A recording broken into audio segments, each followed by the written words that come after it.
मोदी जी और अमित शाह जी जाने वाले हैं। दोस्तों नमस्कार। दोस्तों मैं विमल शाही आप सभी लोगों का अपने चैनल में स्वागत करता हूं और उम्मीद करता हूं कि आप लोग सब लोग स्वस्थ होंगे एवं मस्त होंगे।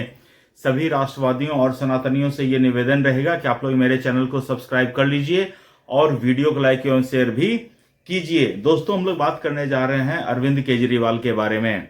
अरविंद केजरीवाल जब से दिल्ली का चुनाव हारा है तब से उसकी मानसिक स्थिति ठीक नहीं मुझे दिख रही है। अब आप ऐसा किस लिए कह रहे हैं तो ये थोड़ा सा वीडियो आप देख लीजिए। मोदी जी और अमित शाह जी जाने वाले हैं।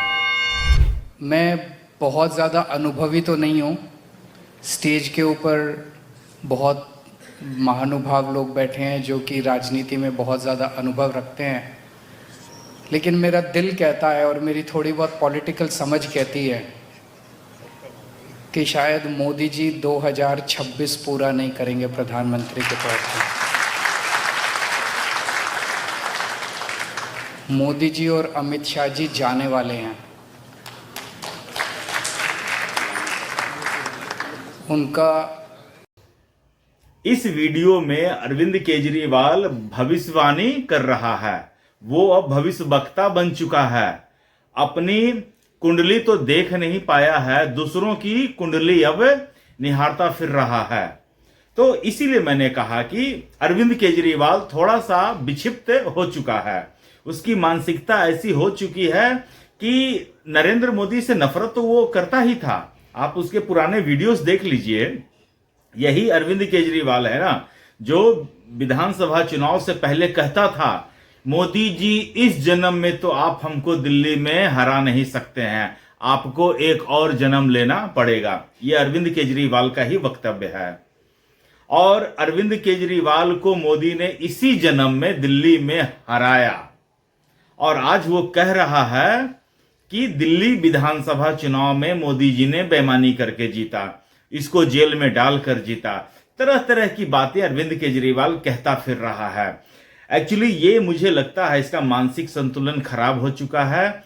अब ये इसके पास सिर्फ और सिर्फ पंजाब एक स्टेट बचा हुआ है और अगर इसके हाथ से पंजाब चला जाता है तो यकीन मानिए दोस्तों, ये अपने कपड़े फाड़कर रोड पर ये नंगा नाच करने वाला है केजरीवाल। मौका क्या था इससे कोई मतलब नहीं है, लेकिन 5 लोगों ने अरविंद केजरीवाल को मंच पर बिठा दिया और मंच पर अरविंद केजरीवाल भविष्यवाणी करने लग गए। वो कह रहा है कि 2026 में प्रधानमंत्री मोदी नहीं रहेंगे, अमित शाह नहीं रहेंगे, उनका साम्राज्य चला जाएगा। दोस्तों अरविंद केजरीवाल को पता भी है कि प्रधानमंत्री को बदलने का क्या नियम है। इसका कुछ रूल होता है। अगर लोकसभा भंग होती है तो ही प्रधानमंत्री को बदला जा सकता है। अगर जिस पार्टी के प्रधानमंत्री हैं अगर उनसे रिजाइन लेकर अगर किसी दूसरे को बना देते हैं तो प्रधानमंत्री बदला जा सकता है, या फिर प्रधानमंत्री की अचानक के मृत्यु होती है तब जाकर दूसरा प्रधानमंत्री बन रहे हैं। तो अभी न 2026 में लोकसभा चुनाव है कि जिससे प्रधानमंत्री मोदी हार जाएं और उनकी जगह पे दूसरे को बिठा दिया जाए। जिस पार्टी के नरेंद्र मोदी प्रधानमंत्री हैं उस पार्टी के सबसे बड़े नेता प्राइम मिनिस्टर मोदी और अमित शाह है। तो क्या कोई अपने को हटा सकता है क्या? सवाल ही नहीं है। तीसरे ऑप्शन के बारे में बात करना ही बेकार है। तो अरविंद केजरीवाल को अचानक ऐसा क्यों लगा? इसके पीछे अरविंद केजरीवाल लॉजिक देते हैं कि प्राइम मिनिस्टर मोदी की पॉपुलैरिटी कम गई है। अरे बेवकूफ केजरीवाल, अगर प्राइम मिनिस्टर की पॉपुलैरिटी इतनी कम गई होती तो तुमको एक मंच मिला था, तुम अपने जो सरकार के काम कर रहे थे उसके बारे में बताते। तुम कितने जगह इलेक्शन लड़ रहे हो, कहां कहां कितने चुनाव जीते हो, देश के प्रति तुम्हारा नजरिया क्या है, तुम अपनी राय इसके ऊपर रखते।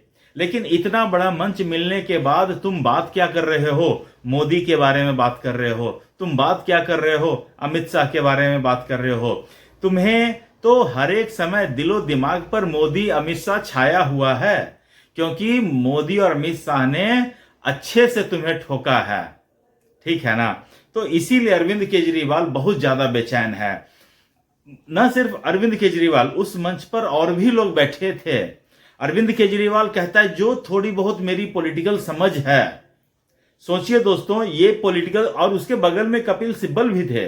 कपिल सिब्बल मुस्कुरा रहे थे जब अरविंद केजरीवाल ये कह रहा था कि थोड़ी बहुत मेरी पॉलिटिकल समझ जो है उसके हिसाब से मैं ये कह रहा हूं कि मोदी अमित शाह इस बार नहीं रहेंगे। तो इसका कारण बता, तो उस समय कपिल सिब्बल जो है मंद मंद मुस्कुरा रहे थे, कह रहे थे किसको बगल में बिठा लिए हैं। तो अरविंद केजरीवाल कहते हैं कि इनकी पॉपुलैरिटी तो खत्म हो चुकी है। ट्विटर पर, एक्स पर प्रधानमंत्री मोदी एक पोस्ट लिखते हैं, पहले किसी की हिम्मत नहीं होती थी कि इनके कमेंट पर, इनके पोस्ट पर कोई नेगेटिव कमेंट डाल दे, लेकिन आज जो है प्राइम मिनिस्टर मोदी एक पोस्ट करते हैं, इनके पोस्ट पर सिर्फ और सिर्फ गालियां ही गालियां लिखी मिलती है। तो इससे दोस्तों दो चीज होता है।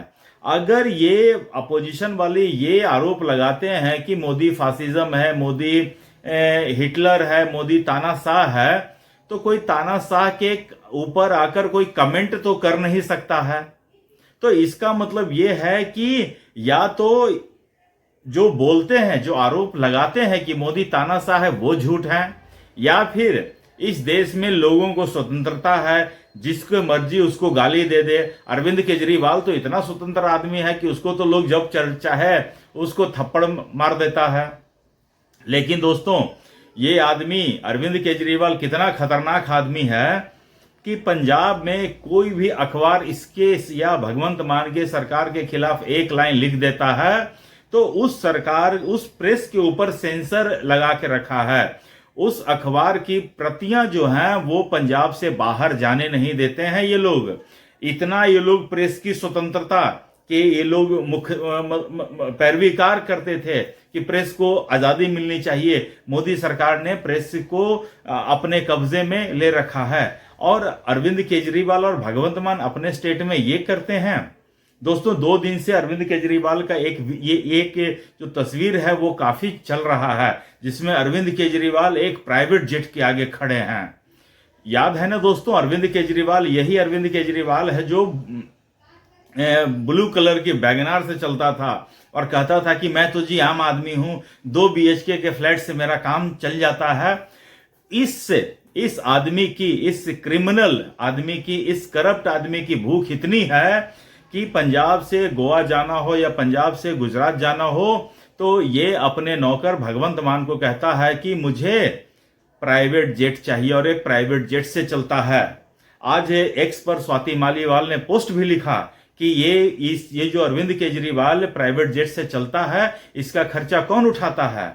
मैंने पोस्ट पे रिप्लाई किया कि अरविंद केजरीवाल इन सब चीजों का खर्चा खुद उठाता है। अरविंद केजरीवाल पॉलिटिक्स अपने बाप की जमीनें बेच बेच कर रहा है। इसके बाप जो है ना, पहले के जमाने में बहुत बड़े महाराजा थे, हजारों एकड़ की जमीन इसके बाप के नाम थी और उन्हीं जमीनों को बेच बेच कर, हरियाणा की जमीन काफी कॉस्टली होती है, तो अरविंद केजरीवाल अपने बाप की जमीनें बेच बेच कर पॉलिटिक्स कर रहा है और यही जमीनें बेचकर वो फिर अपनी बेटी की शादी भी करता है और वही जमीनें बेचकर वो प्राइवेट जेट से यात्राएं भी करता है। अब इस पे अगर स्वाति मालीवाल को दिक्कत हो रही तो मुझे इस पे कुछ नहीं कहना है। अरविंद केजरीवाल अपने बाप की जमीनें बेचकर कुछ भी करे, उससे क्या लेना देना है किसी को। हाँ, बस इतना ही देखना है कि अरविंद केजरीवाल तुमने टैक्स प्रॉपरली भरा है कि नहीं, ये देख लेना जरा। अच्छा दोस्तों, उसके बाद देखिए दोस्तों, मतलब राजनीति में जो सूचिता होती है उसको किस तरह से अरविंद केजरीवाल ने तोड़ा है, ये तो अरविंद केजरीवाल जानता है, उसका आत्मा जानता है। ये तो पूरा जग जाहिर है। आज इंफॉर्मेशन टेक्नोलॉजी के युग में अरविंद केजरीवाल जैसा लुच्चा आदमी, जैसा क्रिमिनल आदमी, जैसा टुच्चा आदमी धरती पर आप अगर दिया लेके खोजने निकलेंगे तो आपको नहीं मिलेगा। वो अरविंद केजरीवाल भविष्यवाणियां करता फिर रहा है कि मोदी और अमित शाह नहीं रहेंगे। अरे मोदी और अमित शाह को तुम्हारे जैसे लूडो खेलकर नहीं आए हैं, इनको भारत की जनता ने अपने वोट से प्रधानमंत्री बनाया है, अपने वोट से जीत कर आए हैं, लूडो खेलकर नहीं आए हैं। तुम्हें लगता है कि तुम ही चुनाव जीतते हो, ये लोग चुनाव नहीं जीतते हैं क्या? तो अरविंद केजरीवाल तो ये सारा चीज कर रहा है, इससे एक स्टेट संभाला नहीं जा रहा है। ये गुजरात का सपना देख रहा है, ये गोवा में सरकार बनाने का सोच रहा है। सोचिए अरविंद केजरीवाल के हाथों अगर गुजरात आ जाता है, सोचिए अगर इसके हाथ में गोवा आ जाता है, ये आदमी तो भारत को बेच खाएगा। तो अरविंद केजरीवाल को लगता है कि वो जो बोलता है वो 100% सही होता है, लेकिन मैं क्या बोलता हूं, अरविंद केजरीवाल जो भी बोलता है मोदी के बारे में, एक्चुअली वो बोल रहा होता है खुद के बारे में। अरविंद केजरीवाल अपना पोस्ट जाकर देखे, वो पोस्ट के नीचे कितनी गालियां होती हैं, ये अरविंद केजरीवाल खुद जाकर देख ले, तब आपको पता चल जाएगा कि अरविंद केजरीवाल कितना सही बोलता है, कितना झूठ बोलता है। आप लोग दोस्तों मुझे कमेंट करके बताइए कि क्या अरविंद केजरीवाल की जो भविष्यवाणी है ये अरविंद केजरीवाल का फ्रस्ट्रेशन है या कुछ ऐसा सही में बात है, कमेंट करके बताइए।